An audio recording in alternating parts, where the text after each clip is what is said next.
Para que nós possamos entender acerca dos diferentes tipos de reservatório, é necessário entender como se dá a variabilidade no regime de vazões de um rio, tá certo? Então, o hidrograma do rio, como se dá a variação sazonal entre o período úmido e o período seco de um mesmo ano, como se dá a variação interanual das vazões também nesse rio. Então, é sobre isso que nós iremos conversar agora. Bem, então vamos começar a discutir acerca dos tipos de reservatórios, né, e da regularização de vazões. Então, para entender os tipos de reservatórios e a função desses reservatórios, nós temos que entender acerca da variabilidade do regime de vazões.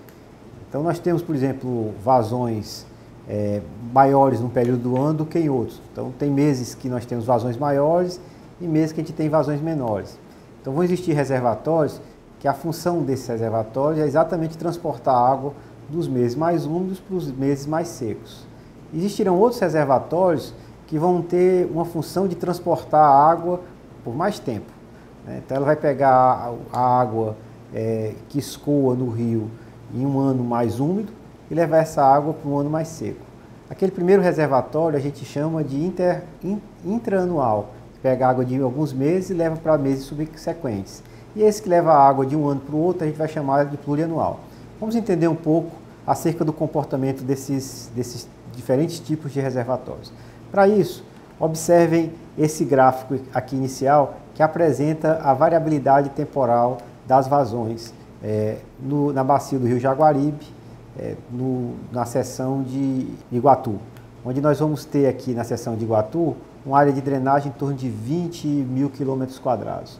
Observe que nós vamos ter anos em que a vazão média mensal em determinado mês é de 1.400 metros cúbicos por segundo. E existem outros meses em que a vazão média mensal é zero. Então isso mostra uma grande variabilidade das vazões entre diferentes meses e entre diferentes anos. Então qual é a função básica do reservatório? É exatamente transportar a água desse período mais úmido para esse período mais seco. Então nós vamos ter dois tipos de reservatórios. O primeiro deles é o que caracteriza a regularização intraanual, dentro do ano. Então observem essa outra imagem, onde vocês vão estar observando aqui a vazão média naquela mesma seção fluvial nos diferentes meses do ano. Então a gente vai ter mês que a vazão média mensal é de 160 metros cúbicos por segundo e tem meses que a vazão é zero. Então, supondo que nós vamos ter essas vazões médias mensais, então o que é que a gente poderia fazer para utilizar alguma água no rio nos meses de setembro, outubro e novembro, quando a gente vai ter vazões aproximadamente zero?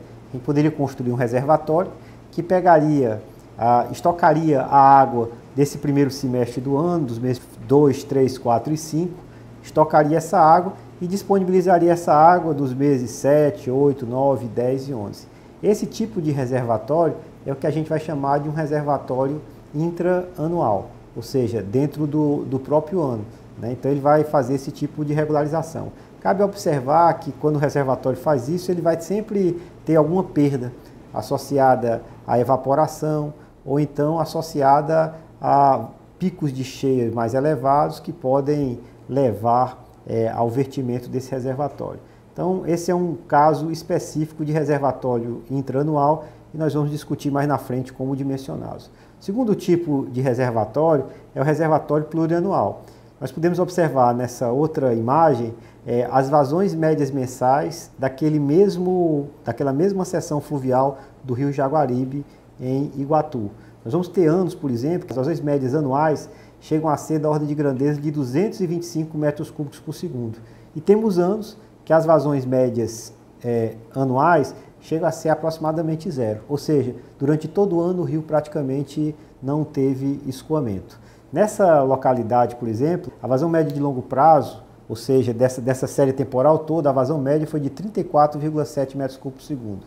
Então, o que é que a gente podia fazer? Supondo, por exemplo, que eu não teria aí o efeito de evaporação, etc., a gente teria condições de disponibilizar para os diferentes usos a vazão média anual, considerando a ausência de perda e a gente tem um reservatório aqui semi-finito. Então o que é que a gente podia fazer? Pegaria a água dos anos mais úmidos e levaria a água para os anos mais secos. E com isso a gente teria condições de disponibilizar a vazão de 34,7 metros cúbicos por segundo. A vazão média é a máxima vazão que nós temos condições de disponibilizar em um reservatório. Ninguém tem condição de disponibilizar mais do que a média, porque a gente estaria utilizando mais água do que o que afluiu. Então, normalmente, a vazão máxima que a gente teria condições de regularizar, tanto em reservatório plurianual como em reservatório intraanual, é exatamente a média de vazões. E no plurianual, ele pegaria água de alguns anos mais úmidos e levaria água para alguns anos mais secos, e com isso haveria espécie de compensação, tá certo? O reservatório, ele trabalha com o quê? Com armazenamento. Ele armazena água nos anos mais úmidos para levar água nos anos mais secos. Então, a função dele é exatamente de transportar a água de um período para outro. Obviamente, essa condição que eu acabo de relatar, de evaporação ser desprezível, em alguns locais ela pode ser válida quando a precipitação média mensal é igual à evaporação média mensal, quando elas se equiparam. Isso pode acontecer em algumas localidades. No Nordeste do Brasil, por exemplo, a gente não vai ter esse tipo de situação. Durante, por exemplo, o segundo período do ano, a gente vai ter precipitações zero e evaporações extremamente elevadas. Em regiões semiáridas, por exemplo, como é o caso aqui do Nordeste do Brasil, as precipitações vão ser da ordem de grandeza aqui, no caso aqui do Ceará, de 800 milímetros, enquanto a evapotranspiração vai ser da ordem de grandeza de 2 metros de coluna d'água. Isso mostra claramente que há aí um déficit que vai ter que ser suprido a partir do processo de evaporação aqui dos lagos. Então, nesse tipo de cenário, onde nós vamos ter aqui um efeito de evaporação mais elevado, a regularização desse reservatório sempre vai ser menor do que essas vazões médias aqui apresentadas de 34,7. Então, sempre será uma fração da vazão média de longo prazo. Então, como eu observei, nós temos reservatórios de regularização plurianual, que transporta água de um ano, de anos úmidos para anos secos, e também temos uma regularização intraanual, que é exatamente aquela água que é transportada do primeiro semestre de um ano para o segundo semestre do ano, ou dos meses úmidos para os meses mais secos.